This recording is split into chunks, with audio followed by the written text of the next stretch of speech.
सिंह बिला के विशाल हॉल में शमशान घाट जैसी खामोशी फैली हुई थी। फानूस की रोशनियां पूरे आबोताब से चमक रही थीं, मगर वहां पर मौजूद हर इंसान का चेहरा मुरझाया हुआ था। ये कोई शादी का घर नहीं लग रहा था, बल्कि ऐसा महसूस हो रहा था जैसे किसी की मौत पर संवेदना व्यक्त करने के लिए लोग जमा हुए हों। ईशा लाल शादी के जोड़े में सजी फर्श पर बिछी सफ़ेद चांदनी पर बैठी थी। उसका सिर घुटनों में छिपा हुआ था और उसका नाजुक सा वजूद किसी सूखे पत्ते की तरह कांप रहा था। उसके सामने पंडित जी ने शादी की सारी तैयारियां कर रखी थीं और कुछ कह रहे थे, मगर उसकी आंखों के सामने मंजर धुंधले से हो रहे थे। वर और वधू फेरों के लिए खड़े हो जाएं। पंडित जी की भारी आवाज़ हॉल में गूंजी तो ईशा का दिल चाहा कि वो चीख चीख कर इनकार कर दे, कह दे कि ये शादी नहीं, ये ज़बरदस्ती है। मगर उसकी नज़र अपने साथ खड़े उस शख्स पर गई जिसकी आंखों में खून उतर आया था। वीर सिंह ने अपनी शॉल के नीचे हाथ छिपा रखा था, जहां पिस्तौल की मौजूदगी का एहसास ईशा की रगों में खून जमाने के लिए काफ़ी था। उसने एक नज़र अपने बूढ़े मामा पर डाली, जो वीर सिंह के डर से मूर्तिमान बने खड़े थे। धीरे से उसके वजूद में हलचल हुई और वो उठकर खड़ी हो गई, लेकिन ये हलचल किसी जीवित इंसान की इच्छा अनुसार नहीं थी, बल्कि एक मजबूर लड़की की थी। अपनी जिंदगी से हार थी। वो उसके पीछे पीछे जिंदा लाश की तरह घसीटती जा रही थी और कुछ ही देर में विवाह संपन्न हुआ था और वो वीर सिंह की धर्मपत्नी बन चुकी थी। कोई बधाई नहीं दी गई, कोई मिठाई नहीं बांटी गई, केवल एक भयानक खामोशी थी जो हर ओर नाच रही थी। विवाह संपन्न होते ही वीर सिंह तेजी से आगे बढ़ा। उसने कोई परवाह नहीं की, सब देख रहे थे। उसने ईशा का हाथ इतनी बेरहमी से दबोचा कि ईशा के मुंह से दबी हुई सी चीख निकल गई। उठो! वो एकदम से गरज उठा। ईशा लड़खड़ाते हुए खड़ी हुई। वीर सिंह उसे किसी निर्जीव कठपुतली की तरह घसीटते हुए सीढ़ियों की ओर ले गया। मेहमान, नौकर, मामा सब तमाशा देखते रहे। किसी ने भी सिंह परिवार के सामने बोलने की हिम्मत नहीं की थी। कमरे का दरवाजा इतनी जोर से धड़ाम से बंद हुआ कि ईशा का दिल छलांग लगाकर गले में आ गया। वीर सिंह ने उसे वहां से पकड़कर कमरे के बीच में जोर से झटका दिया था। ईशा अपने भारी लहंगे में उलझकर कालीन पर गिर पड़ी। अभी वो संभल भी नहीं पाई थी कि वीर सिंह उसके सिर पर किसी सजा की तरह उतर आया। क्या लगा था तुम्हें? तुम मेरी बहन को घर से भगा दोगी, उसकी जिंदगी बर्बाद कर दोगी, हमारे परिवार की इज्जत को दागदार करके चैन से रह पाओगी? उसकी आवाज़ में इतनी गरज थी कि कमरे की दीवारें भी कांप उठीं। ईशा ने भीगी आंखें उठाकर उसे देखा। वीर भाई, भगवान की कसम, मैंने खबरदार। वीर सिंह झुका और उसके जबड़े को अपने मजबूत हाथ में जकड़ लिया। उसकी उंगलियां ईशा के नाजुक गालों में धंस रही थीं। आज के बाद अपनी जुबान से मेरा नाम मत लेना, और भाई तो हरगिज मत कहना। ये रिश्ता तुमने आज अपने हाथों से ख़त्म कर दिया है। जिस तरह मीरा मेरी बहन थी और मीरा की दोस्त होने के नाते तुम भी मेरी बहन के समान थीं और मुझे भाई कहती थीं। लेकिन अब अगर तुम्हारी जुबान पर यह नाम आया तो तुम्हारी जबान काट दूंगा। ईशा दर्द से बिलक उठी, मगर वीर सिंह की आंखों में दया की कोई झलक नहीं दिखाई दी। वो क्रूर नज़रों से उसे देख रहा था। बहुत शौक था ना तुम्हें सिंह बिला की बहू बनने का? देखो, बना दिया मैंने तुम्हें। लेकिन याद रखना ईशा, ये कमरा तुम्हारे ससुराल का कमरा नहीं, ये तुम्हारी जेल है, और मैं तुम्हारा पति नहीं, तुम्हारा जेलर हूँ। उसने एक झटके से उसका जबड़ा छोड़ दिया और ईशा हिचकियों के साथ रोने लगी। मैं बेगुनाह हूँ। मैंने मीरा को रोका था, उसे समझाने की हर मुमकिन कोशिश की थी कि ये गलत कदम ना उठाओ। मैं तो घर वालों को भी फ़ोन करने वाली थी, लेकिन उसने मेरा फ़ोन छीन लिया था। आप विश्वास क्यों नहीं करते? वो बड़बड़ाई, खुद को बचाने की आखिरी कोशिश कर रही थी। वीर सिंह ने एक तंज भरी और जहरीली हंसी के साथ उसे देखा। विश्वास? तुम जैसी दो कौड़ी की लड़कियों पर विश्वास करना पाप है। तुमने मेरी पीठ में छुरा घोंपा है ईशा। मीरा तो बचपने में बहक गई, लेकिन उसकी सहायक तुम थी। तुम चाहती थीं कि वो भाग जाए ताकि इस घर में तुम्हारा रास्ता साफ हो सके। वो चलता हुआ ड्रेसिंग टेबल के पास गया, वहां पर रखे पानी के जग को उठाया और पूरी ताकत से दीवार पर दे मारा। कांच के टुकड़े हर तरफ बिखर गए। ईशा डर के मारे सिमट कर घुटनों में सिर रखे बैठी थी। वीर सिंह वापस उसके पास आया, उसके कान के पास झुककर धीरे से फुसफुसाया, एक ऐसी फुसफुसाहट जो चीख से भी ज़्यादा डरावनी थी। आज से तुम्हारी जिंदगी का सूरज डूब चुका है। इस चार दीवारी में अब तुम सड़ोगी, घुट घुट कर मरोगी, लेकिन तुम्हें मौत नहीं आएगी। मैं तुम्हें वो पीड़ा दूंगा कि तुम रोज मौत की दुआ मांगोगी, और मैं तुम्हें जीने पर मजबूर करूंगा। तुम मेरी कैद में हो ईशा, उम्र कैद में। ये कहकर वो पलटा, लाइट का स्विच ऑफ किया और अंधेरे में डूबे कमरे से बाहर निकल गया। दरवाजा बाहर से लॉक होने की आवाज आई। अंदर ईशा अंधेरे में कालीन पर पड़ी अपनी कलाई को सहला रही थी, जहां वीर सिंह की उंगलियों के निशान रह गए थे। वो समझ गई थी कि बाहर की दुनिया के लिए वो दुल्हन थी, लेकिन हकीकत में वो आज से एक ऐसे अपराधी की तरह थी जिसे बिना अपराध किए सजा सुना दी गई थी। बाहर कॉरिडोर में खड़ा वीर सिंह अपनी मुट्ठियों को कस रहा था। उसकी इज्जत और अना पर वार करने वाली लड़की को जबरदस्ती अपने नाम कर लेने के बाद उसके अहंकार को भले ही थोड़ी सी तसल्ली मिल गई थी, मगर उसके दिल में एक अजीब सी बेचैनी थी जिसे वो किसी भी पल, किसी भी तौर समझ नहीं पा रहा था। उस लड़की ने जो किया था वो माफ़ी के काबिल नहीं था। गुस्से के मारे उसने जोर से अपनी मुट्ठियां दीवार पर मारी थीं। अंदर एक तूफान था जो कम होने का नाम नहीं ले रहा था। बार बार मीरा का मासूम चेहरा उसकी निगाहों के सामने घूम रहा था। न जाने उसकी मासूम सी बहन कहाँ है और किस हाल में होगी, जिसे भगाने का जिम्मेदार वो सिर्फ और सिर्फ ईशा को समझ रहा था। ईशा, अगर मीरा को कुछ हुआ तो जिंदा नहीं छोड़ूंगा तुम्हें। ऐसी मौत दूंगा कि तुम्हारी 7 नस्लें भी कांप जाएंगी। कमरे में फर्श पर बैठी ईशा हिचकियों के साथ रो रही थी। उसके दिमाग में बार बार वही मंजर घूम रहा था जिसने उसकी जिंदगी को इस नर्क में धकेल दिया था। सिंगबिला की ऊंची और भव्य हवेली पर सुबह के सूरज की किरणें फैल रही थीं, मगर हवेली के अंदर का माहौल किसी आने वाले तूफान की खबर दे रहा था।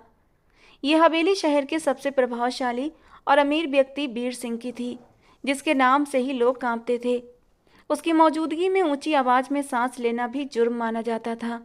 लेकिन आज आज हवेली के पूरब वाले हिस्से के कमरे में एक अलग ही हलचल मची हुई थी।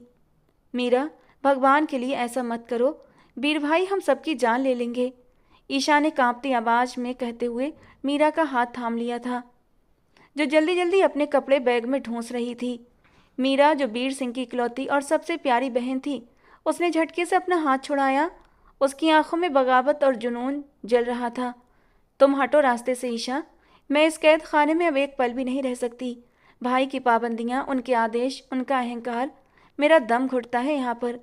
तुम तो यहाँ मेहमान के तौर पर हो ईशा, तुम पर ये लोग ज़्यादा पाबंदियां नहीं लगा सकते क्योंकि तुम इस परिवार की नहीं हो।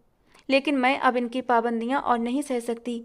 आखिर को इंसान हूँ, मैं भी खुलकर सांस लेना चाहती हूँ, और मैंने फैसला कर लिया है कि मैं अहम के साथ जा रही हूँ और मुझे कोई रोक नहीं सकता। ईशा, जो अपने माता पिता की मौत के बाद अपने मामा विपुल जी के घर एक अनाथ की तरह रह रही थी, जैसे जैसे जवान होती गई उसकी जवानी उस पर खूब रंग बिखेर रही थी। और एक दिन उसकी मामी ने एक अमीर बुढ़े से उसका सौदा कर दिया, और जिस रात वो बेहोश करके उसे बुढ़े के साथ ईशा को हमेशा के लिए विदेश भेजने वाली थी, ईशा के मामा को अपनी पत्नी की साजिश के बारे में पता चल गया। लेकिन वो मजबूर थे, अपनी पत्नी के आगे कुछ बोल नहीं सकते थे, मगर अपनी बहन की आखिरी निशानी ईशा को भी बर्बाद होते नहीं देख सकते थे। उन्होंने चुपके से ईशा को घर से भगा दिया और ईशा ने अपनी दोस्त मीरा के घर जाकर पनाह ली। मीरा के घर वाले अच्छे थे, उसे अपने घर में रख लिया और मीरा की तरह उसके साथ सगी बेटियों जैसा व्यवहार करने लगे। मीरा की तरह वो भी वीर सिंह को वीर भाई कहती थी और मीरा को अपनी बहन जैसा मानती थी। और आज जब मीरा इस घर की बंदिशों से तंग होकर घर को छोड़कर जा रही थी, तो ईशा को ये बिल्कुल भी बर्दाश्त नहीं हो रहा था। पहली बात तो वो मीरा को बर्बाद होते देखना नहीं चाहती थी, और दूसरी बात, अगर मीरा चली जाती तो उसका क्या होता। वो डर के मारे सफ़ेद पड़ गई। वो जानती थी कि सिंह परिवार की इज्जत पर दाग लगने का मतलब सीधी मौत है। मीरा, प्लीज़ एक बार सोच लो, अंकल जी को हार्ट अटैक हो जाएगा, और वीर भाई वो भी तो तुम्हें ढूंढ निकालेंगे ना, ईशा ने विनती भरे लहजे में कहा। मीरा ने एक चालाक शातिर मुस्कान के साथ उसकी ओर देखा। वो मुझे तभी ढूंढेंगे ना जब उन्हें पता चलेगा। देखो ईशा, अगर तुमने मेरा साथ नहीं दिया तो मैं सबको कह दूंगी कि तुम अपने बॉयफ्रेंड से बात करती हो और जल्दी ही उसके साथ निकलने का इरादा रखती हो। और ये तो तुम्हें पता ही होगा, जब हमारी हवेली में रहती हो तो तुम्हारी इज्जत से हमारी इज्जत भी जुड़ी हुई है। और वैसे भी भाई को तुमसे सख्त चिढ़ है। वो तो शुरू से ही इस हक में नहीं थे कि तुम इस घर में रहो। वो पल भर में यकीन कर लेंगे। और ईशा को लगा जैसे किसी ने उसका दम घोंट दिया हो। वो जानती थी कि वीर सिंह उससे हमेशा खार खाता है। मीरा ने उसकी खामोशी का पूरा फायदा उठाया। और इधर दो अपना मोबाइल, मुझे पता है कि मेरे निकलते ही तुम फ़ोन करके सबको इकट्ठा कर लोगी और मेरे पीछे लगा दोगी। अहम का मैसेज आया है कि वो गली के कोने पर पहुंच गया है, तो मैं पीछे वाले दरवाजे से निकल रही हूँ। मीरा ने ज़बरदस्ती ईशा के ठंडे हाथों से मोबाइल छीना और ख़ुद वॉशरूम जाने का बहाना करके खिड़की की ओर बढ़ गई। और ईशा स्तब्ध खड़ी रह गई। उसके ख्यालों में भी नहीं था कि मीरा उसे ढाल बनाकर खुद भागने का रास्ता बना चुकी थी। वो कुछ सोच पाती कि तभी बाहर पोर्च में गाड़ी के टायरों की चीखती हुई आवाज़ गूंजी। वीर सिंह आ गए थे। वो घबराकर मीरा को आवाज़ देने के लिए मुड़ी, मगर कमरा खाली था। खिड़की खुली हुई थी और पर्दा हवा में डरावनी आवाज़ की तरह लहरा रहा था। मीरा जा चुकी थी। ईशा के पैरों तले से जैसे जमीन खिसक गई। वो भागकर खिड़की तक गई, लेकिन नीचे लॉन में मीरा कहीं भी दिखाई नहीं दे रही थी। मीरा, उसके गले से दबी हुई चीख निकली। वो वापस कमरे में आकर गुमसुम सी बैठ गई। अब उसका ठिकाना क्या होगा? उसे ये तो पक्का यकीन था कि अब उसे इस घर में पनाह नहीं मिलेगी। बेबसी के कई आंसू उसकी गालों से गिरने लगे थे। न जाने कितनी देर हो गई थी उसे इस अंधेरे कमरे में बैठे हुए। अब तक तो घर वालों को मीरा के गायब होने का भी पता चल चुका होगा। उसी पल कमरे का दरवाज़ा जोर से खुला और सामने वीर सिंह खड़ा था। 6 फुट का रौबदार कद, कड़क स्त्री का कुर्ता पायजामा, कंधे पर महंगी शॉल और आंखों में वो बर्फीली सख्ती जो सामने वाले का खून जमा दे। मीरा कहाँ है? उसकी गरजती आवाज़ ने ईशा को वहीं जड़ कर दिया। ईशा का चेहरा हल्दी जैसा पीला पड़ चुका था। वो क्या बताती? उसकी जुबान तो जैसे तालू से जाकर चिपक गई थी। मैं पूछ रहा हूँ मीरा कहाँ है, और तुम उसके कमरे में क्या कर रही हो? वीर सिंह ने उसे तेज शक भरी नज़रों से देखा। उस लड़की को जो हमेशा उसके सामने नज़रें झुकाए खड़ी रहती थी।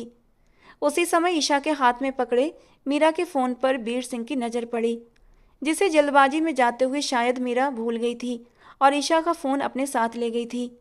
वीर सिंह की तेज निगाह तुरंत फ़ोन पर गिरी और वो 2 कदम में ईशा तक पहुंच गया और झपट कर उसका फ़ोन हाथ में छीन लिया।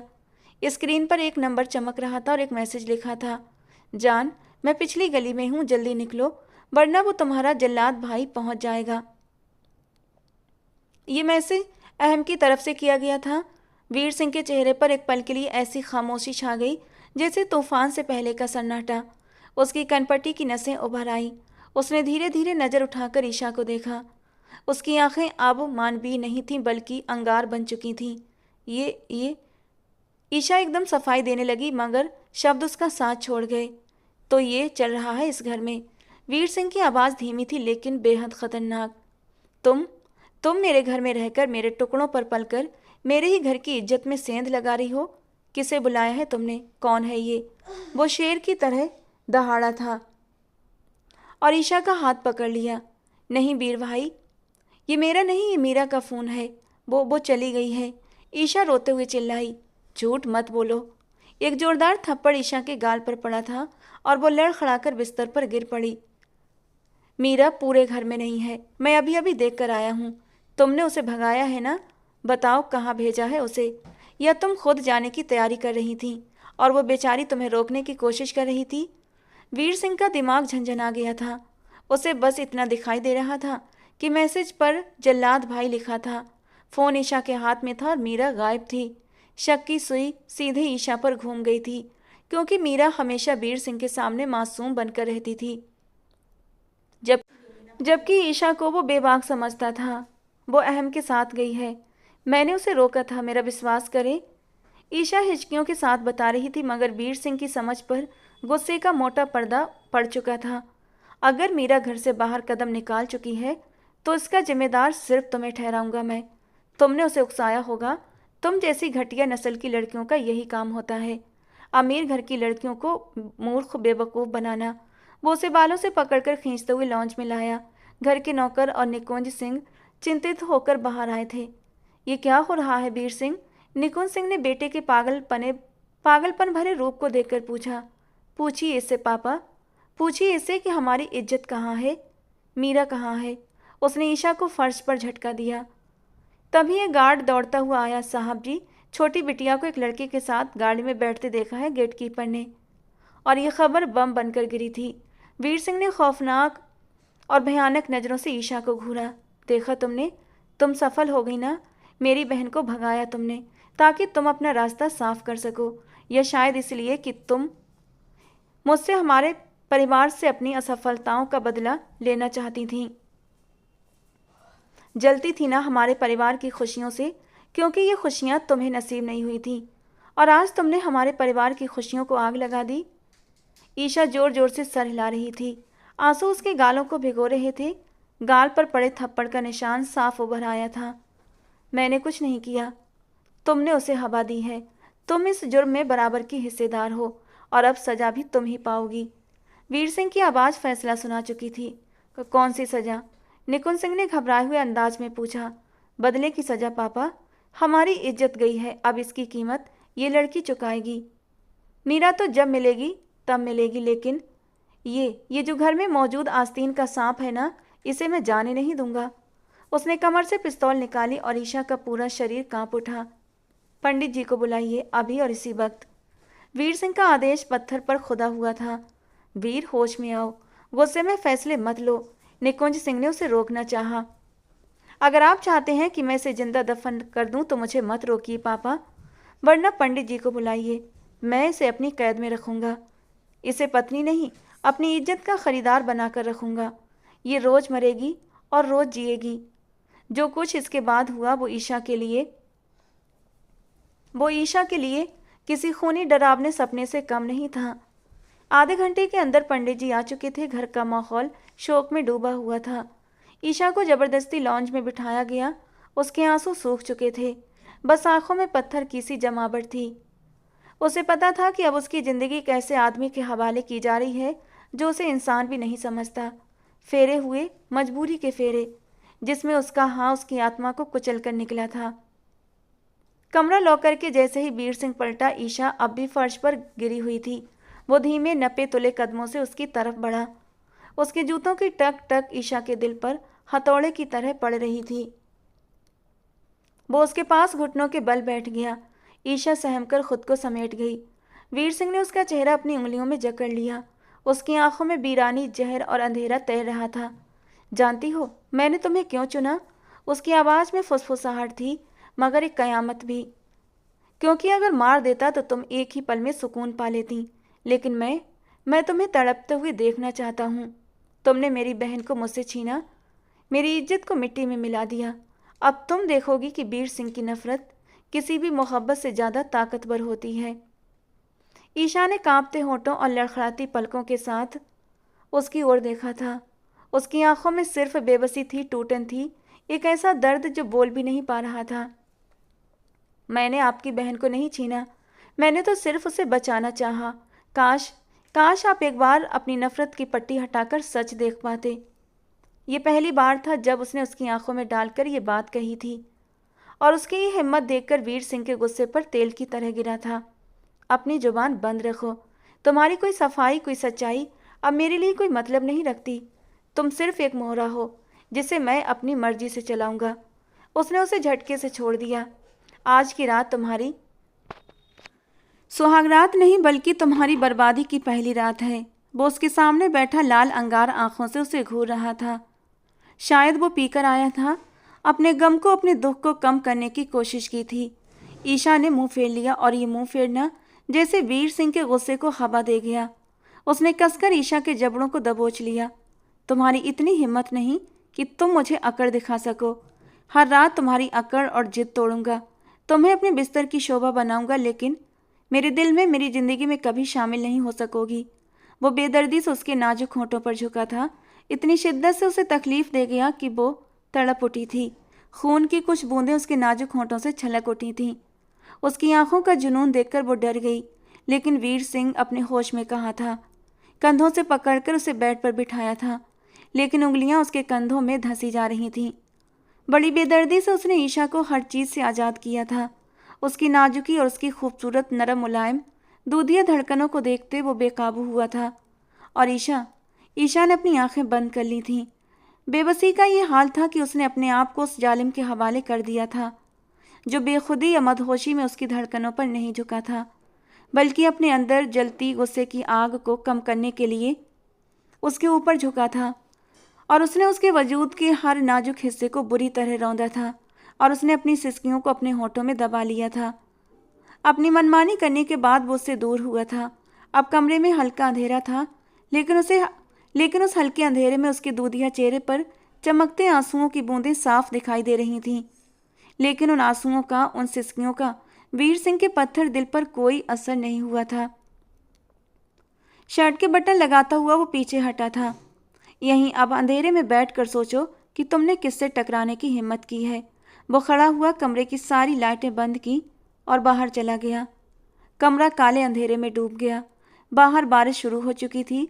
बादलों की गड़गड़ाहट और बिजली की कड़क बिल्कुल वीर सिंह की आवाज़ जैसी लगी, सख्त, बेरहम, काटने वाली। ईशा ने बेबस होकर घुटनों में सिर देकर रोना शुरू कर दिया। ऐसा रोना जैसे दिल फट जाए। वो अनाथ थी, बेसहारा थी, लेकिन बदचलन नहीं थी, और आज उस पर बदचलनी की मोहर लगा दी गई थी। उसके वजूद को रौंद दिया गया था। वो सारी रात उसी ठंडे फर्श पर बैठी रही। उसकी आंखें, उसका चेहरा, उसका दिल अब सूज चुका था। उसे मीरा पर गुस्सा आ रहा था, उस दोस्त पर जिसने अपनी खुशी के लिए ईशा की पूरी जिंदगी बर्बाद कर दी। हे भगवान, तू जानता है कि मैं बेगुनाह हूँ। तू देख रहा है ना। उसने दोनों हाथों में चेहरा छुपाकर फूटे दिल से शिकवा किया। अगली सुबह जब सूरज निकला तो ईशा वहीं फर्श पर सोई हुई थी। दरवाजा खुला, नौकरानी अंदर आई। बिटिया उठ जाओ। नौकरानी की आवाज में सहानुभूति कम और डर ज्यादा था। ईशा हड़बड़ाकर उठी। उसका पूरा शरीर थर्रा रहा था। दरवाजे पर वीर सिंह खड़ा था। वो एकदम फ्रेश दिखाई दे रहा था, तैयार होकर ऑफिस जाने के लिए। उसके चेहरे पर रात के तूफान के भाव नहीं, बल्कि एक ठंडी संतुष्टि थी। उठ गई? उसने सपाट लहजे में पूछा। ये मत समझो कि अब विवाह हो गया तो तुम रानी बनकर राज करोगी। नाश्ता तैयार है, लेकिन आओ, और सबके साथ नहीं, बल्कि रसोई में नौकरों के साथ नाश्ता करोगी, क्योंकि मेरी नज़र में तुम्हारी औकात अभी भी एक नौकरानी से अधिक नहीं है। ईशा के दिल पर जैसे चुभन हो गई। उसने मुश्किल से अपने आंसू रोके। और हाँ, वीर सिंह ने जाते जाते पलट कर कहा, मीरा की तलाश मैंने शुरू कर दी है। जिस दिन वो मिलेगी उस दिन सारा सच सामने आएगा। और दुआ करना कि तुम सच्ची हो, क्योंकि अगर मीरा ने पुष्टि कर दी कि तुम उसके फरार होने में शामिल थी, तो फिर जो हाल मैं तुम्हारा करूँगा ना, वो इतिहास में दर्ज होगा। मुझे यकीन तो पूरा है कि तुमने ही मीरा को भगाया है, लेकिन फिर भी मैं मीरा के मुंह से सुनकर पुष्टि करना चाहता हूँ। वो चला गया, अपनी परफ्यूम की खुशबू और धमकियों की प्रतिध्वनि छोड़कर। ईशा दीवार के सहारे खड़ी हो गई। उसके होठों पर एक कड़वी मुस्कान आई। जिस दिन सच सामने आएगा वीर सिंह, उसने दिल में कहा, उस दिन आपका पछतावा शुरू होगा, और तब मैं आपको माफ़ नहीं करूँगी। उसने अपना दुपट्टा सीधा किया, आंसू पोंछे और सिर उठाकर कमरे से बाहर कदम रखा। वफा की जंजीर उसके पैरों में पड़ चुकी थी। अब देखना ये था कि ये जंजीर उसे तोड़ती है या वो उस जंजीर को पिघला देती है। हवेली की ऊंची दीवारों में बंद ईशा के लिए समय जैसे थम सा गया था। हर गुजरता दिन उसके लिए नई आपदा लेकर आता, और हर रात एक नया दर्द। वो हर रात उसके नाजुक वजूद पर अपनी नफरतें उड़ेलता था। विवाह के बाद 2 सप्ताह उसकी ज़िंदगी के सबसे भयानक दिन थे, जिनमें उसने अपने आत्मसम्मान को रेजा रेजा होते देखा। वीर सिंह ने अपने कहे हुए हर शब्द की पूरी पालना की थी। उसने ईशा को पत्नी नहीं बल्कि एक अपराधी बनाकर रखा था। उसे घर के किसी सदस्य से बात करने की अनुमति नहीं थी। ईशा पूरा पूरा दिन घर के कामों में व्यस्त रहती। नौकरों के रोकने के बावजूद वीर सिंह का आदेश था कि ईशा इस घर की बहू नहीं बल्कि नौकरानी है, और उसे अपनी औकात याद रखनी चाहिए। ईशा के हाथ जो कभी किताबें थामते थे, अब साबुन और झाड़ू से खुरदरे हो चुके थे। उसका रंग जो गुलाब की तरह खिलता था, अब मुरझाए पत्तों की तरह पीला पड़ चुका था। आंखों के चारों ओर गहरे काले घेरे उसकी बेबस रातों की गवाही दे रहे थे। लेकिन वीर सिंह की नज़रों में नफरत की इतनी मोटी पट्टी लगी थी कि उसे ईशा की चुप्पी में छिपी चीखें सुनाई नहीं देती थीं। मीरा के न मिलने की जलन और गुस्सा वीर सिंह को और भी कठोर बना देता था। एक रात जब ईशा किचन में बर्तन धो रही थी, उसका सिर दर्द से फटा जा रहा था और शरीर बुखार से तप रहा था। वीर सिंह पानी पीने के इरादे से अंदर आया। ईशा को सिंक पर झुके देखकर उसके होंठों पर एक तंज भरी मुस्कान उभरी। क्या नाटक है ये? उसकी ठंडी आवाज़ सुनकर ईशा चौंकी और हाथ से प्लेट छूटकर फर्श पर गिरी और प्लेट के टुकड़े टुकड़े हो गए। वीर सिंह का पारा चढ़ गया। ये तुम्हारे बाप का घर नहीं है जो तुम चीजें तोड़ती फिर रही हो। अभी और इसी समय साफ करो, उसने दहाड़ते हुए कहा और ईशा कांपते हाथों से कांच के टुकड़े समेटना शुरू करने लगी। बुखार की वजह से उसे बुरी तरह से चक्कर आ रहे थे कि तभी एक नुकीला टुकड़ा उसकी उंगली में चुभ गया और खून फूट पड़ा। लेकिन इसके मुंह से एक आह तक न निकली, क्योंकि वो जानती थी कि उसकी आह पर वीर सिंह को कोई रहम नहीं आएगा, बल्कि वो उसे और अधिक तिरस्कार का शिकार बनाएगा। बहुत नाजुक बनने की कोशिश मत करो। ये खून और ये आंसू मेरे सामने बहाने की जरूरत नहीं। मैं जानता हूं कि तुम्हारी जैसी औरतें ये सब सहानुभूति पाने के लिए करती हैं। वो नफरत भरे स्वर में कहते हुए पानी पिए बिना वहां से चला गया। ईशा वहीं खून से भरी उंगली थामे फर्श पर बैठ गई। उसके आंसू जो उसके घाव पर टपक रहे थे बुरी तरह जलन पैदा कर रहे थे, लेकिन दिल का घाव इससे कहीं ज्यादा गहरा और दर्दनाक था। अगली सुबह हवेली में अजीब सी हलचल थी। निकुंज सिंह चिंता में लॉन्ज में टहल रहे थे, जबकि वीर सिंह फोन पर किसी पुलिस अफसर पर चिल्ला रहा था। मुझे मेरी बहन चाहिए इंस्पेक्टर। अगर आज शाम तक मीरा का कोई पता नहीं चला तो पूरा थाना हिला दूंगा। वो फोन बंद करके सोफे पर गिर पड़ा। उसके चेहरे पर थकान और गुस्से के निशान साफ दिखाई दे रहे थे। ईशा झाड़ू लगाती वहां से गुजर रही थी जब वीर सिंह की नज़र उस पर पड़ी। वो एकदम गुस्से से उठकर खड़ा हुआ और तेजी से उसकी ओर बढ़ा। ईशा सहमकर दीवार से लग गई। बहुत खुशी हो रही होगी ना तुम्हें? उसने ईशा का बाजू कसकर पकड़ा। तुम्हारी वजह से मेरी बहन न जाने किस हालत में होगी और तुम यहाँ जिंदा हो, सांस ले रही हो। मेरा बस चले तो मैं। उसका गुस्सा शब्दों से आगे बढ़ चुका था। ईशा ने घबराकर सिर ना में हिलाया। उसका गला सूख चुका था। वो कुछ बोलना चाहती थी, मगर वीर सिंह ने उसे झटक दिया। मेरी नज़रों से दूर हो जाओ, इससे पहले कि मैं कोई गलती कर दूं। ईशा लड़खड़ाते हुए वहां से भागी। शाम के साए गहरे हो रहे थे कि अचानक हवेली के दरवाजे पर पुलिस की गाड़ियों के सायरन गूंजे थे। बड़ा सा गेट खुला और एक पुलिस जीप अंदर दाखिल हुई। वीर सिंह और निकुंज सिंह तेजी से बाहर की ओर दौड़े। जीप का दरवाजा खुला और एक लेडी कांस्टेबल किसी को सहारा देकर बाहर लाई। वो कोई और नहीं, वो मीरा थी। लेकिन वो मीरा नहीं थी जो 2 हफ्ते पहले घर से निकली थी। उसके कपड़े जगह जगह से फटे हुए थे, पैरों में जूते तक नहीं थे, चेहरा चोटों से भरा था और वो पूरे शरीर के साथ कांप रही थी, जैसे उसकी आत्मा भी डर से सिकुड़ गई हो। मीरा! निकुंज सिंह चीखते हुए उसकी ओर भागे और उसे गले से लगा लिया। वीर सिंह पत्थर की तरह खड़ा रह गया। अपने फूल सी बहन की यह हालत देखकर उसकी रूह कांप उठी। वो टूटे कदमों से आगे बढ़ा। ये सब किसने किया? उसकी आवाज़ दर्द से और आग से मिला हुआ तूफान थी। इंस्पेक्टर ने गहरी सांस लेकर कहा, सिंह साहब, वो लड़का अहम, वो एक ठग था। उसे दूसरे शहर ले गया, इसके गहने और पैसे लूट लिए और फिर इसे एक होटल में छोड़कर भाग गया। हमने वहाँ छापा मारा तो ये वहीं मिली। ये सुनते ही वीर सिंह की मुट्ठियाँ कस गईं। उसका खून खौल उठा। वो घुटनों के बल बहन के पास बैठ गया। मीरा, मेरी गुड़िया। उसने कांपते हाथ से मीरा के सिर पर हाथ रखा। भाई की आवाज़ सुनते ही मीरा फूट फूट कर रो पड़ी, ऐसे जैसे उसका दिल महीनों के बाद एक बोझ उतार रहा हो। वो वीर सिंह से लिपटकर ऐसे रोई जैसे उसके टूटे हुए भरोसे की आखिरी दीवार भी ढह गई हो। निकुंज सिंह उसे सहारा देकर अंदर ले गए। डॉक्टर को तुरंत बुलाया गया। ईशा अपने कमरे की खिड़की से ये सब देख रही थी। उसके दिल में मीरा के लिए दर्द उमड़ आया। हालांकि यही मीरा उसकी ज़िंदगी को नर्क बनाने का कारण बनी थी, फिर भी ईशा का दिल इंसानियत से खाली नहीं था। कुछ देर के बाद जब मीरा को होश आया तो वो बिस्तर पर लेटी छत को घूर रही थी। वीर सिंह उसके सिरहाने बैठा उसका हाथ सहला रहा था। भाई! मीरा की कमज़ोर आवाज़ निकली। मैं यहाँ हूँ गुड़िया, मैं उस अहम को जिंदा नहीं छोड़ूंगा। लेकिन मुझे तुमसे भी शिकायत है मीरा, बहुत नाराज़ हूँ तुमसे। एक बार अपने भाई पर भरोसा तो करती। अगर तुम्हें उस लड़के से मोहब्बत थी तो मुझे बताती, मैं उसकी पूरी इंक्वायरी निकलवाता और अगर वो मुझे तुम्हारे लायक लगता तो मैं खुद ही उससे तुम्हारी शादी करवाता। लेकिन तुमने तो खुद ही सब कुछ डिसाइड कर लिया। लेकिन अब भी कुछ नहीं बिगड़ा। तुम चिंता मत करो, सब ठीक हो जाएगा। वीर सिंह ने उसे भरोसा दिलाया और मीरा ने आंखों से बहते आंसुओं के बीच भाई को देखा। अहम ने मुझे धोखा दिया भाई, मगर मैंने भी किसी को धोखा दिया है। वीर सिंह चौंक गया। क्या मतलब? मीरा ने हिचकी लेते हुए कहा। ईशा। ईशा कहाँ है? ईशा का नाम सुनते ही वीर सिंह के चेहरे पर कठोरता आ गई। उसका नाम मत लो। उसी ने तुम्हें भगाया था ना। मुझे पता है कि मेरी बहन कितनी मासूम है और वो लड़की ईशा कितनी तेज तर्रार।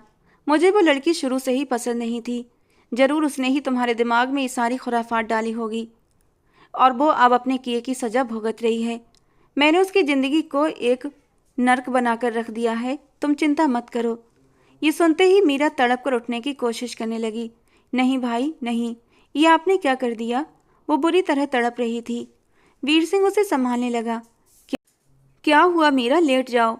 मीरा ने वीर सिंह का हाथ पकड़ लिया। ईशा बेगुनाह है भाई, वो बेगुनाह है। उसने मुझे भगाया नहीं था, बल्कि उसने तो मुझे रोका था। वो मेरे पैरों में गिर गई थी कि मत जाओ ईशा, अंकल की इज्जत खराब हो जाएगी। वो तो आपको फ़ोन करके बताने वाली थी, लेकिन मैंने उसका फ़ोन भी छीन लिया ताकि वो किसी को कुछ बता न सके। मैं प्यार में अंधी हो चुकी थी। मैंने उसे धक्का दिया और भाग गई। मैंने जानबूझकर अपना मोबाइल उसके हाथ में छोड़ दिया था ताकि आपको लगे कि वो मिली हुई है। मैं डर रही थी कि अगर पकड़ी गई तो आरोप उस पर डाल दूंगी। भाई वो मासूम है और मैं गुनहगार। आपने उसे सजा क्यों दी?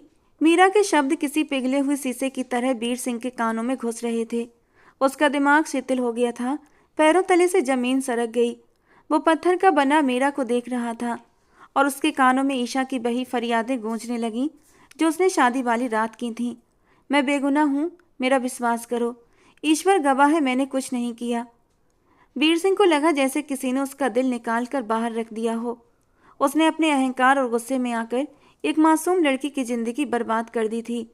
उसने उस पर वो अत्याचार किए थे जो किसी दुश्मन के साथ भी नहीं किए जाते।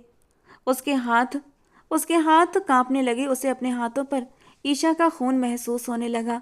वो अचानक उठकर खड़ा हुआ। ये तुम क्या कह रही हो मीरा? उसकी आवाज़ में कंपन था। सच कह रही हूँ भाई, ईशा को बचा लो। उसने मेरी खातिर अपनी इज्जत दांव पर लगा दी और मैंने। मीरा फिर से रोने लगी। वीर सिंह वहां एक पल भी नहीं रुक सका और पागलों की तरह कमरे से बाहर निकला। उसे अपना आप दुनिया का सबसे घटिया और दीन इंसान लग रहा था। उसका घमंड मिट्टी में मिल चुका था।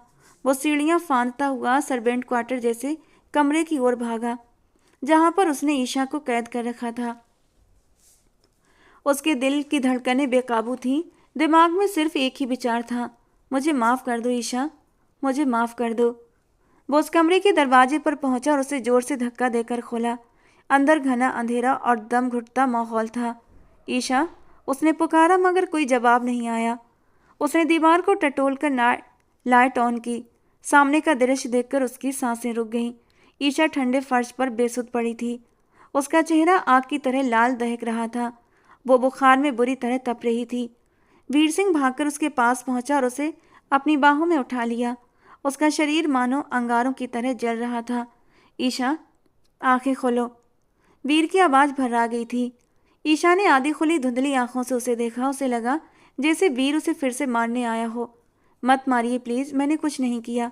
बहुत दर्द, मत मारिए। वो आधी बेहोशी में बड़बड़ा रही थी और दर्द के मारे सिकुड़ती जा रही थी, जैसे वीर का उठता हाथ फिर उसकी तरफ बढ़ रहा हो। और ईशा के ये शब्द वीर सिंह के लिए तड़पते कोड़े से कम नहीं थे। उसकी आंखों से आंसू टपक कर ईशा के तपते चेहरे पर गिरने लगे। नहीं मारूंगा ईशा, मैं नहीं मारूंगा। मैं बहुत बुरा इंसान हूँ, मुझे माफ़ कर दो। वो उसे अपने सीने से लगाकर बच्चों की तरह बिलख बिलख कर रो उठा था। वही वीर सिंह जिसके चेहरे की शिकन भी कभी ढीली नहीं होती थी, आज अपनी ही गलती के बोझ तले टूटा खड़ा था। वो ईशा को गोद में उठाकर बाहर की ओर दौड़ा। गाड़ी निकालो। उसकी दहाड़ती आवाज़ ने पूरे घर को हिलाकर रख दिया। ड्राइवर ने तुरंत गाड़ी पोर्च में लगाकर रखी। निकुंज सिंह भी बाहर आ चुके थे और बेटे की हालत देखकर समझ गए थे कि सच अब सामने आ चुका है। गाड़ी सड़क पर तेजी से दौड़ रही थी। पिछली सीट पर ईशा वीर की गोद में सिर रखे लेटी थी, लगातार बुखार और डर की हालत में थी। कभी वो मीरा को पुकारती तो कभी अपने माँ बाप को पुकारती थी और कभी वीर से रहम की भीख मांगती। वीर उसका हाथ पकड़े बार बार उसके माथे पर किस करता जा रहा था और रोते हुए से संभाल रहा था।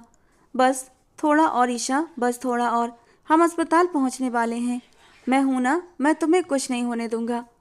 उसने अपनी हर की हुई बेइज्जती याद आने लगी। वो थप्पड़, वो ताने, वो टूटे बर्तन, वो फर्श पर फैला खून, वो रातें जब उसने उसे रुलाकर खुद सुकून से सोया था।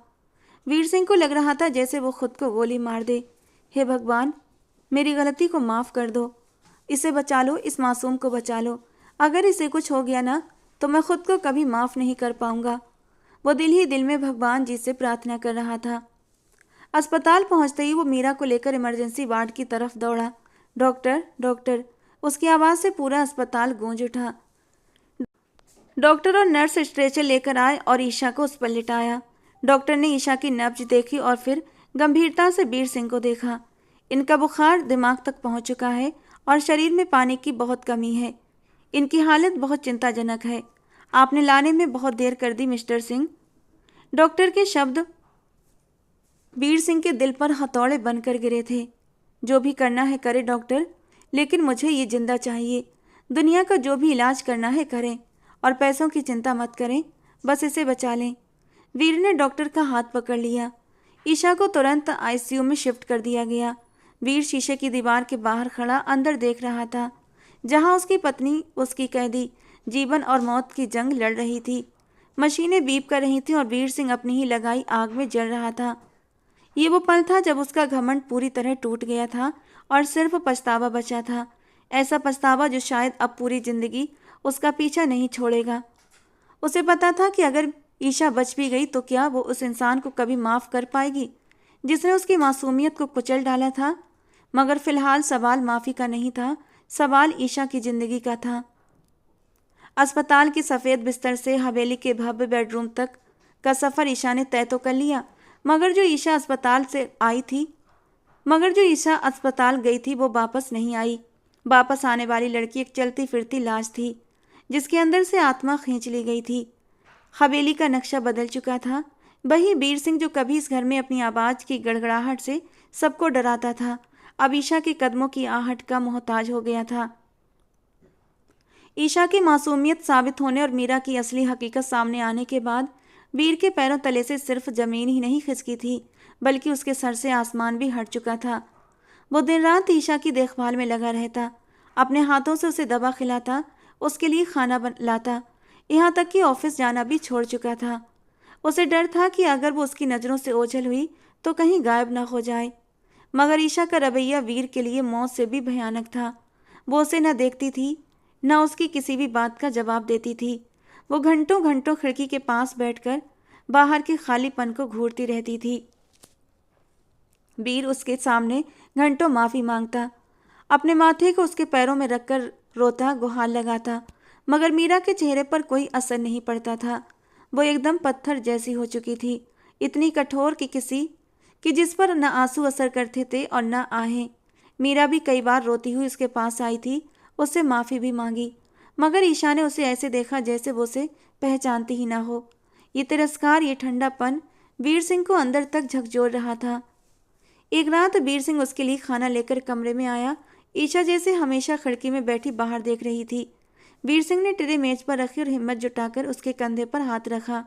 ईशा, कुछ खा लो, डॉक्टर ने कहा है दवा खाली पेट नहीं लेनी। ईशा ने कोई जवाब न दिया और न ही ली। वीर सिंह का सब्र जवाब दे गया। वो पिछले 1 महीने से उसकी चुप्पी की सजा भुगत रहा था। उसने ईशा को कंधों से पकड़कर अपनी तरफ घुमाया। बोलती क्यों नहीं हो तुम? वो तड़प कर चिल्लाया। चीखो मुझ पर, चिल्लाओ, गालियां दो, मारो मुझे, मेरा गिरेबान फाड़ दो, मुझसे बदला लो ईशा, मगर भगवान के लिए ऐसे चुप मत रहो। तुम्हारी ये चुप्पी मेरा दम घोट रही है। मुझे लगता है कि मैं पागल हो जाऊंगा। वीर सिंह उसके सामने बिखर चुका था।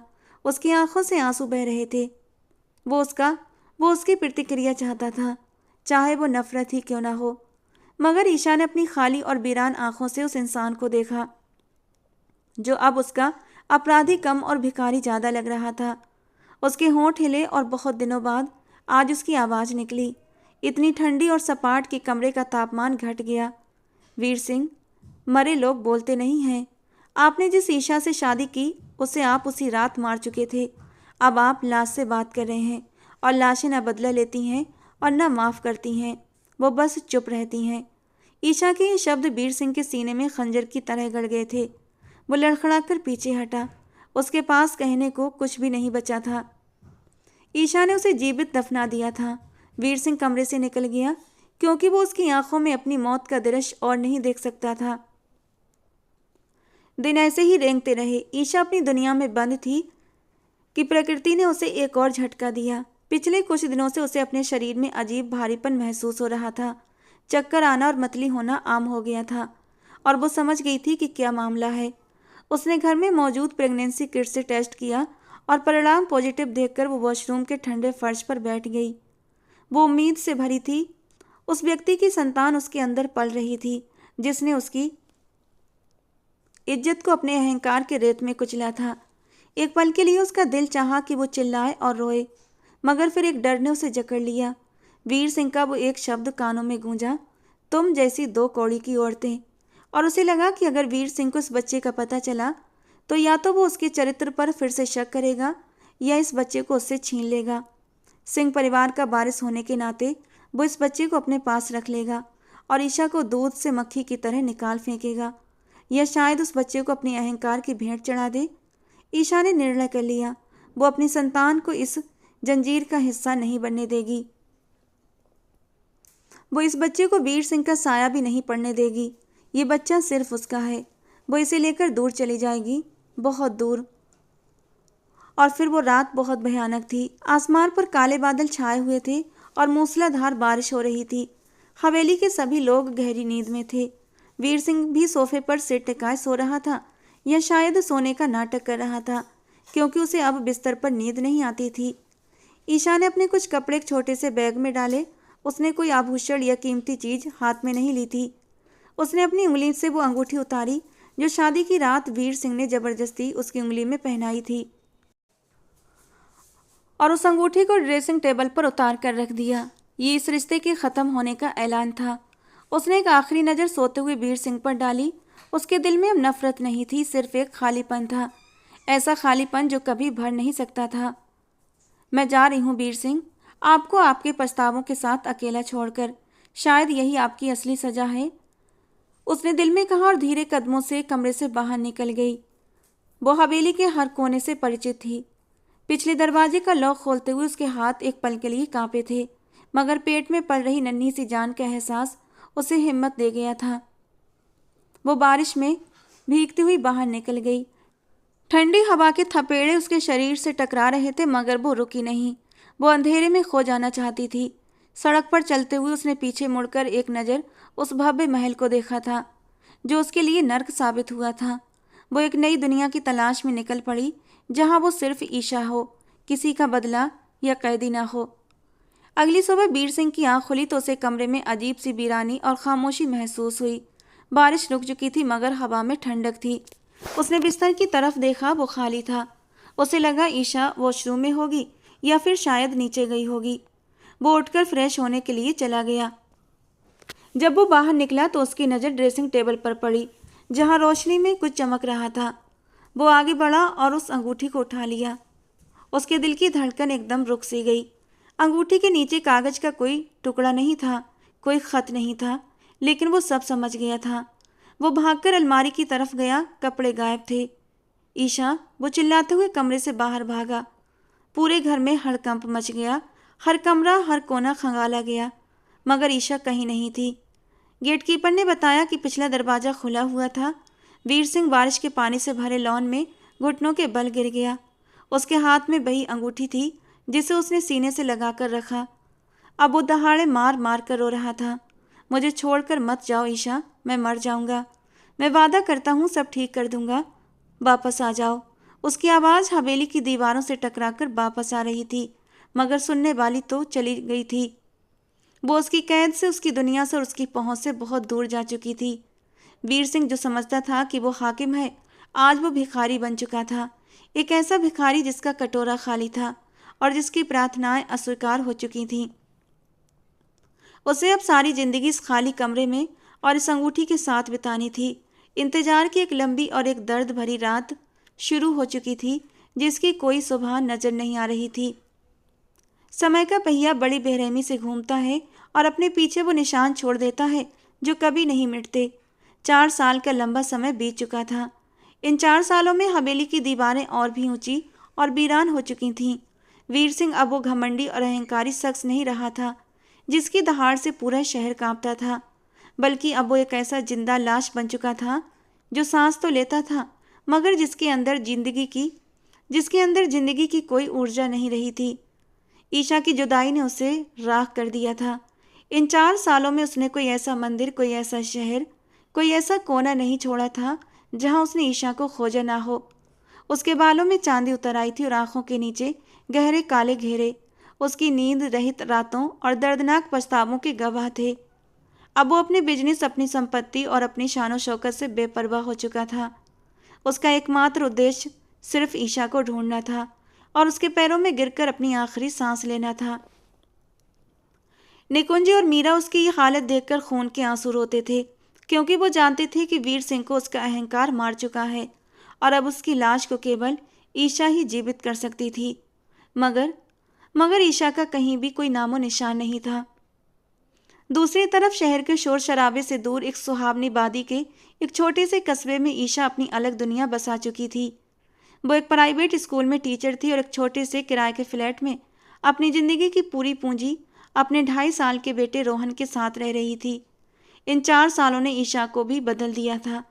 अब वो डरी सहमी लड़की नहीं थी, बल्कि एक बहादुर और आत्मसम्मान वाली माँ बन चुकी थी, जिसने परिस्थितियों की कठोर ठोकरों का अकेले सामना किया था।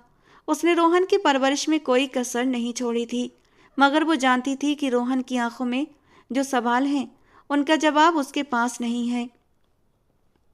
रोहन हूबहू वीर सिंह की परछाई था। वही तीखे नक्श, वही गहरी आंखें, वही माथा और वही गुस्सा। जब वो उसे देखती तो उसका दिल दहल जाता था, क्योंकि उस मासूम चेहरे में उसे अपना अतीत दिखाई देता था। वो वीर सिंह को भुलाना चाहती थी, मगर रोहन का वजूद उसे हर पल उस व्यक्ति की याद दिलाता था जिसने उसकी आत्मा को कुचल दिया था। ईशा ने कसम खाई थी कि वो अपने बेटे पर कभी भी उस क्रूर पिता का साया नहीं पड़ने देगी, मगर तकदीर के फैसले इंसान की कस्मों के बंदिशों के पाबंद नहीं होते। एक दिन स्कूल में वार्षिक फंक्शन था। ईशा स्टेज के इंतजाम में बिजी थी, जबकि रोहन ग्राउंड में दूसरे बच्चों के साथ खेल रहा था। उसी शहर में वीर सिंह अपनी एक जमीन के विवाद के सिलसिले में आया हुआ था और संयोग से उसी स्कूल के प्रिंसिपल उसके पुराने परिचित थे, जिन्होंने उसे फंक्शन में विशेष अतिथि के रूप में आमंत्रित किया था। वीर सिंह का मन नहीं था, मगर वो इनकार नहीं कर सका और भारी कदमों के साथ स्कूल के गेट के अंदर दाखिल हुआ। अभी वो ग्राउंड से गुजर ही रहा था कि उसकी नज़र एक बच्चे पर पड़ी जो भागते हुए ठोकर खाकर गिर गया था और उसके घुटने से खून निकल रहा था। वीर सिंह बिना सोचे समझे उस बच्चे की ओर दौड़ पड़ा था और उसे जमीन से उठाया। बेटा, आप ठीक हो? उसने नरमी से पूछा और अपनी जेब से रुमाल निकालकर उसके घाव पर रख दिया। बच्चे ने रोते हुए सिर उठाया और दोनों की नज़रें मिलीं। समय जैसे ठहर गया, वक्त की गति रुक गई। वीर सिंह को लगा जैसे वो शीशे में अपना बचपन देख रहा हो। वही आंखें, गालों पर वही भंवर और वही चेहरा। एक अनजाना खिंचाव था जो उसे जकड़ चुका था। उसके दिल की धड़कनें तूफान की तरह तेज हो गईं। आपका नाम क्या है? उसने कांपती हुई आवाज में पूछा। बच्चे ने हिचकिचाते हुए जवाब दिया, रोहन। रोहन प्रताप। प्रताप ईशा के पिता का नाम था और वीर सिंह का दिमाग झन्ना गया। अभी वो कुछ और पूछने ही वाला था कि पीछे से एक जानी पहचानी और तड़पती हुई आवाज आई, रोहन। वीर सिंह के वजूद में जैसे बिजली भर गई। ये आवाज़ तो उसकी थी जो पिछले 4 सालों से उसके सपनों और ख्यालों में समाई हुई थी। वो झटके से मुड़ा और सामने का दृश्य देखकर उसकी सांसें अटक गईं। कुछ कदम की दूरी पर ईशा खड़ी थी, सफ़ेद साधारण साड़ी में, चेहरा स्थिर मगर आंखों में दुनिया भर का आश्चर्य और भय। वो एकदम से दौड़ी और वीर सिंह के हाथ से रोहन को लगभग छीनते हुए अपने सीने में छिपा लिया, जैसे कोई उससे उसकी जान छीन रहा हो। खबरदार, खबरदार, जो मेरे बेटे को हाथ भी लगाया। वो शेरनी की तरह दहाड़ उठी। वीर सिंह लड़खड़ाकर पीछे हट गया। उसकी आंखें पानी से भर गईं। उसके सामने उसकी ईशा खड़ी थी और उसके हाथ में उसका खून, उसका बेटा था। ईशा, तुम? और ये मेरा बेटा है? वो अनिश्चितता और खुशी के मिले जुले एहसास से बड़बड़ाया। वो आगे बढ़ना चाहता था, अपनी पत्नी, अपने बच्चे को सीने से लगाना चाहता था, मगर ईशा ने हाथ उठाकर उसे वहीं रोक दिया। रुको वीर सिंह, एक कदम भी आगे मत बढ़ना। ये मेरा बेटा है, सिर्फ मेरा। इस पर तुम्हारा कोई हक नहीं। तुम तो वही हो जो अपनी संतान को शक की नज़र से देखते थे। तुम तो वही हो जिसने मुझे इसलिए घर से निकाला कि मैं बदकिरदार थी। आज किस मुंह से इसे अपना बेटा कह रहे हो? ईशा के शब्द पिघले हुए शीशे की तरह वीर सिंह के कानों में उतर रहे थे। मैंने तुम्हें घर से नहीं निकाला ईशा, तुम खुद मुझे और घर को छोड़ कर गई थी। उसे अपनी आवाज़ खुद ही किसी गहरे कुएं से आती महसूस हुई। खोखली सी दलील, खोखली सी आवाज़। और ईशा हंसी थी, जहरीली हंसी। तुम्हारे इरादे वही थे वीर सिंह। अगर मैं खुद घर से न निकलती तो तुम मुझे ऐसी ही और गाली और बदकिरदार कहकर, खुद धक्के देकर घर से निकाल देते। उसकी बात सुनकर वो वहीं घुटनों के बल जमीन पर बैठ गया। उसका सारा घमंड, सारी अना मिट्टी में मिल चुकी थी। सैकड़ों लोगों की मौजूदगी का उसे कोई एहसास नहीं था। वो हाथ जोड़कर बच्चों की तरह रो पड़ा। मैं अपराधी हूँ ईशा, मैं बहुत बड़ा पापी हूँ। मैंने तुम पर अत्याचार किया, मैंने अपनी ही खुशियों को आग लगा दी। मैं भगवान को साक्षी मानकर कहता हूँ कि मैं इन 4 सालों में हर रोज़ मरा हूँ। मुझे सजा दो, मुझे मार डालो, मेरे टुकड़े कर दो, मगर मुझसे मेरी संतान और मेरी पत्नी मत छीनो। मैं तुम्हारे पैरों की मिट्टी बनकर रहूँगा, बस मुझे ठुकराओ मत। वीर सिंह की ये हालत देखकर वहाँ लोग मौजूद थे और स्तब्ध खड़े थे। रोहन भी माँ की गोद में जाकर सिमट गया था और हैरानी से उस अजनबी व्यक्ति को देख रहा था जो उसकी माँ के सामने रो रहा था। ईशा का दिल भी खून के आंसू रो रहा था, मगर उसके दिमाग पर अतीत के जख्म अब भी ताज़ा थे। वो उस व्यक्ति पर फिर से भरोसा कैसे कर सकती थी जो उसे जानवरों से भी नीचा समझ चुका था। उठो वीर सिंह, ये ड्रामा बंद करो, ईशा ने सख्त लहजे में कहा। तुम्हारे आंसू मेरे जख्म नहीं भर सकते। शीशा जब टूटता है तो जुड़ तो सकता है, मगर दरारें हमेशा रहती हैं। मैंने इन 4 सालों में अकेले इस बच्चे को पाला है। जब इसे रात को बुखार होता था तब तुम कहाँ थे? जब ये पापा कहकर रोता था तब तुम कहाँ थे? आज जब मैंने इसे जीना सिखा दिया तो तुम अपना हक जताने आ गए हो। जाओ यहाँ से, हमें हमारे हाल पर छोड़ दो। ईशा ने रोहन का हाथ पकड़ा और मुड़ने लगी। ईशा, वीर सिंह ने टूटी हुई चीख से उसे रोका। मत जाओ, मैं कसम खाता हूँ मैं तुम्हें अब कभी कोई तकलीफ नहीं दूंगा। मैं अपना हक मांगने नहीं आया, मैं भीख मांगने आया हूँ। एक मौका, सिर्फ एक मौका दे दो मुझे अपने पापों का प्रायश्चित करने का। हमारे बेटे को देखो, क्या तुम्हें उसकी आंखों में वो तड़प नहीं दिखती जो एक बाप के लिए होती है? क्या तुम उसे वो खुशी नहीं दोगी जिसका वो हकदार है? मेरी सज़ा मुझे दो, पर मेरे बेटे को अनाथ मत बनने दो। ईशा के कदम रुक गए। उसने रोहन की ओर देखा जो बार बार मुड़कर वीर सिंह को देख रहा था। उसकी नन्ही चमकती आंखों में खामोश सवाल था, एक ऐसी पुकार जो माँ चाहे जितना भी प्यार दे फिर भी वो पूरी नहीं कर सकती। ईशा का दिल टूटने लगा। उसकी ममता और उसकी टूटी हुई आत्मसम्मान के बीच एक भयंकर जंग छिड़ चुकी थी। वो वीर सिंह को माफ़ नहीं कर सकती थी, पर क्या एक पिता को उसके ही बेटे से दूर रखकर वो वही अन्याय नहीं कर रही थी जो कभी उस पर हुआ था? क्या बदले में बदला लेना सच में न्याय होता है? उसकी आंखों से आंसू बह निकले। उसने आसमान की ओर देखा, फिर गहरी सांस लेकर खुद को संभाला और फिर मुड़ी। वीर सिंह अभी जमीन पर टूटे हुए इंसान की तरह बैठा था, उम्मीद और निराशा के बीच झूलता हुआ। मैं तुम्हारे साथ नहीं रह सकती वीर सिंह। ईशा की आवाज़ नरम पर अटल थी। वीर का दिल चीर गया। लेकिन ईशा ने उसकी बात काटते हुए कहा, लेकिन मैं अपने बेटे को उसके पिता से दूर नहीं करूँगी। मैं उसे वो कमी नहीं दूंगी जो मैंने झेली है। तुम उससे मिल सकते हो, उसके पिता बन सकते हो, मगर याद रखना, उसने कांपती उंगली उठाकर कहा, तुम सिर्फ रोहन के पिता हो, मेरे पति नहीं। मेरे लिए तुम आज भी वही वीर सिंह हो जिसने मेरी आत्मा को, मेरे वजूद को कुचल दिया था। मैं तुम्हारे साथ चलूंगी सिर्फ इसलिए कि मेरा बेटा अपने पिता के साए में पल सके। मगर उसकी आवाज़ टूटकर फिर दृढ़ हुई। हमारे बीच एक दीवार हमेशा रहेगी, ऐसी दीवार जिसे तुम कभी तोड़ नहीं सकोगे। क्या तुम मानते हो ये सज़ा भी वीर सिंह के लिए किसी इनाम से कम नहीं थी। उसे अपनी बिखरी हुई जिंदगी में उम्मीद की पहली किरण दिखी। वो जानता था कि ईशा का दिल पाना अब शायद कभी मुमकिन नहीं होगा, पर उसके साए में खड़े रहकर उसके और अपने बेटे के लिए जीकर वो शायद खुद को इंसान साबित कर सके। वो तुरंत सिर झुकाकर बोला, मंजूर है ईशा, सब मंजूर है। तुम जैसा कहोगी वैसा ही होगा। मैं जिंदगी भर इस दीवार की इस पार खड़े होकर तुम्हारी सुरक्षा करूंगा। मैं साबित करूंगा कि मैं सच में बदल गया हूँ। वो उठकर खड़ा हुआ और डरे हुए अपने कांपते हाथ रोहन की तरफ बढ़ाए। ईशा ने एक क्षण के लिए रुकी, फिर रोहन को हल्का सा आगे धकेला। रोहन ने माँ की ओर देखा। ईशा ने आंखों से इजाजत दी तो वो छोटा सा एंजल आगे बढ़ा और वीर सिंह की गोद में झपट पड़ा।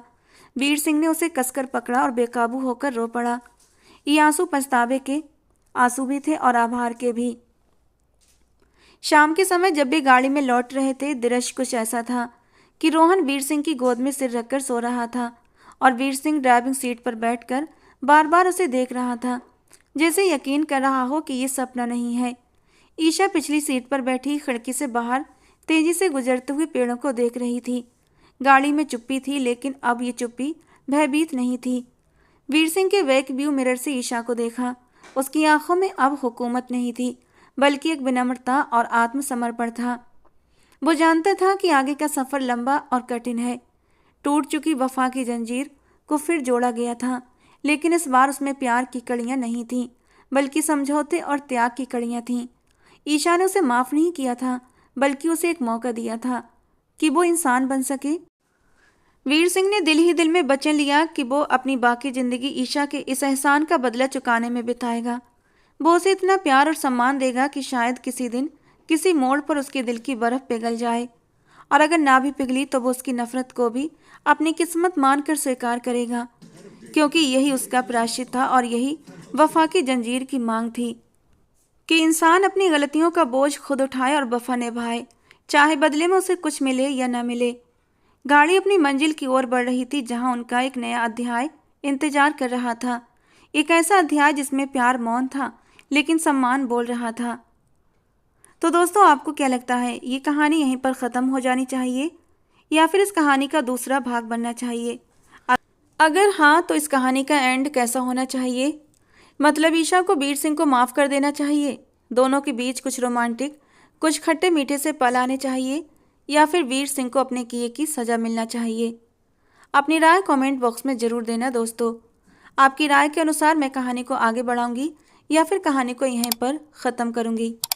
चलिए मिलते हैं दोस्तों अगली किसी नई कहानी के साथ।